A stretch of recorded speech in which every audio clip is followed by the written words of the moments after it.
Em 2024, a sexta edição da pesquisa Retratos da Leitura no Brasil nos trouxe um dado alarmante.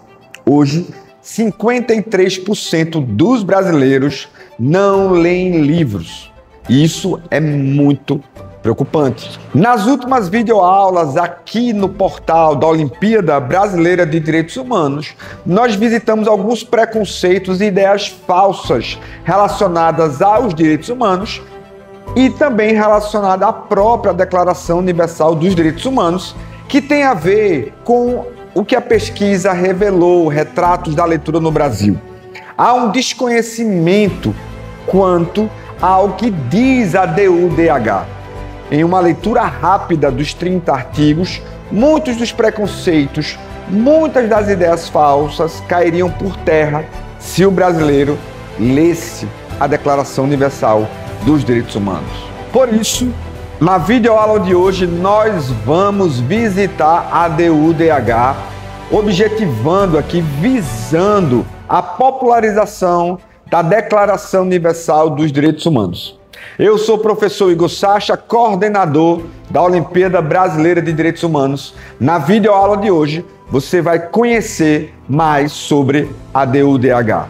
Todo tratado, lei, constituição, ela vai apresentar um preâmbulo. Mas o que seria um preâmbulo? Em outras palavras, preâmbulo seria uma carta de apresentação do documento que você fará a leitura.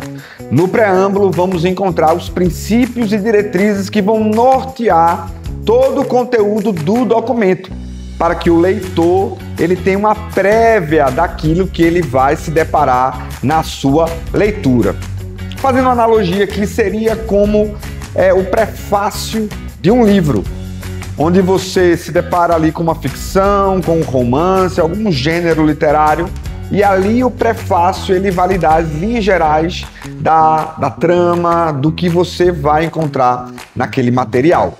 E aqui temos o preâmbulo da Declaração Universal dos Direitos Humanos, que diz o seguinte: considerando que o reconhecimento da dignidade inerente a todos os membros da família humana e de seus direitos iguais e inalienáveis é o fundamento da liberdade, da justiça, da paz no mundo, considerando que o desprezo e o desrespeito pelos direitos humanos resultaram em atos bárbaros que ultrajaram a consciência da humanidade e que o advento de um mundo em que mulheres e homens gozem de liberdade de palavra, de crença e da liberdade de viverem a salvo do temor e da necessidade foi proclamado como a mais alta aspiração do ser humano comum. Considerando ser essencial que os direitos humanos sejam protegidos pelo império da lei, para o ser humano não seja compelido como último recurso à rebelião contra a tirania e a opressão. Considerando ser essencial promover o desenvolvimento de relações amistosas entre as nações, considerando que os povos das Nações Unidas reafirmaram na Carta sua fé nos direitos fundamentais do ser humano, na dignidade, no valor da pessoa humana e na igualdade de direitos do homem e da mulher, e que decidiram promover o progresso social e melhores condições de vida em uma liberdade mais ampla. Considerando que os países membros se comprometeram a promover, em cooperação com as Nações Unidas, o respeito universal aos direitos e liberdades fundamentais do ser humano e a observância desses direitos e liberdades. Considerando que uma compreensão comum desses direitos e liberdades é da mais alta importância para o pleno cumprimento desse compromisso. Agora, portanto, a Assembleia Geral proclama a presente Declaração Universal dos Direitos Humanos como o ideal comum a ser atingido por todos os povos e todas as nações, com o objetivo de que cada indivíduo e cada órgão da sociedade, tendo sempre em mente esta declaração, esforce-se por meio do ensino e da educação por promover o respeito a esses direitos e liberdades e pela adoção de medidas progressivas de caráter nacional e internacional, por assegurar o seu reconhecimento e a sua observância universais e efetivos, tanto entre os povos dos próprios países membros, quanto entre os povos dos territórios sob sua jurisdição. Bom, eu não sei se você percebeu, mas o preâmbulo da DUDH possui 7 parágrafos que iniciam com considerando.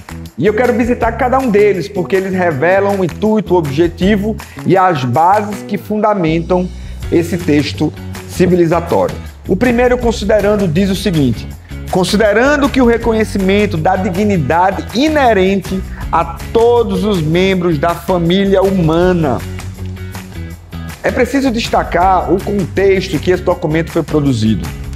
As nações estavam aterrorizadas, estarrecidas pela tragédia provocada pela Segunda Guerra Mundial. Estima-se que cerca de 55 milhões de vidas humanas foram ceifadas nesse trágico episódio do século XX.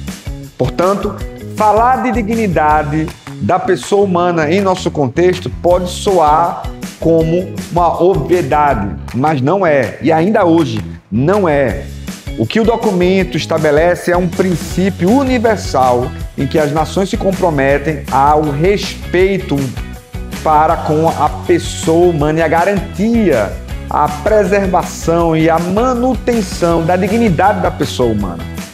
Então, aqui nós temos um pilar da DUDH, que é o compromisso na preservação de que todos os indivíduos da espécie humana, eles carregam em si a dignidade de ser. Já no segundo parágrafo da DUDH, encontramos o fundamento da liberdade. Olha só o que o texto diz: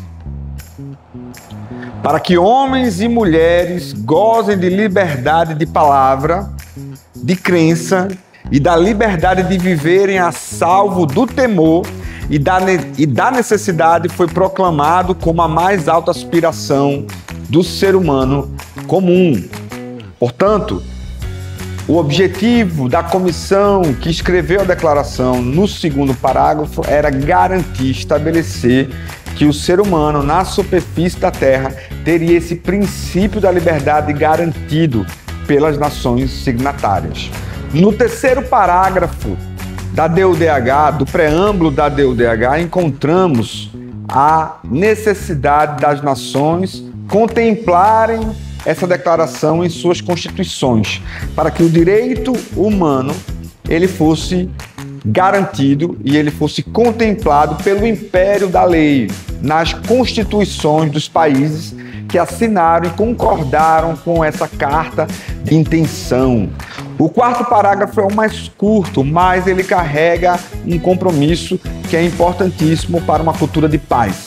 Ele diz o seguinte: considerando ser essencial promover o desenvolvimento de relações amistosas entre as nações.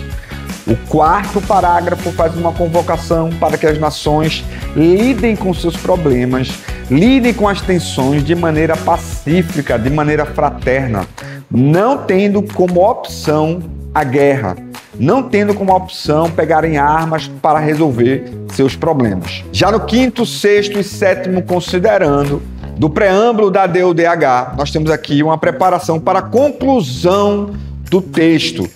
Na conclusão, no último parágrafo, encontramos o compromisso que as nações devem fazer para que, por meio de suas constituições, garantir que esses direitos, liberdades, garantias sejam ali aplicados em seus territórios.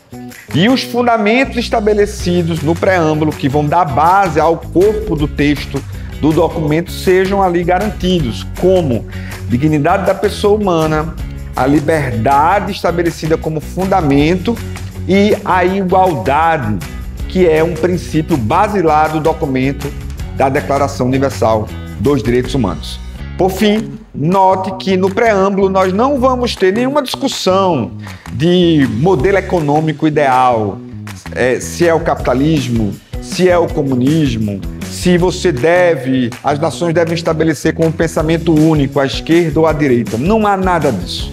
O compromisso da Declaração Universal é estabelecer uma cultura de paz onde todos os grupos humanos sejam aí preservados e onde a vida seja garantida.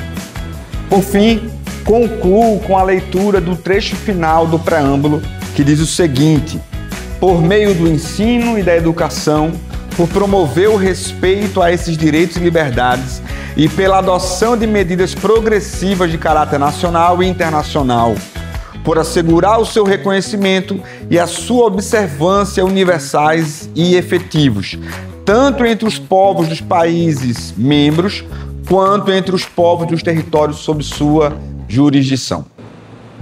Na próxima videoaula vamos visitar os primeiros artigos da DODH.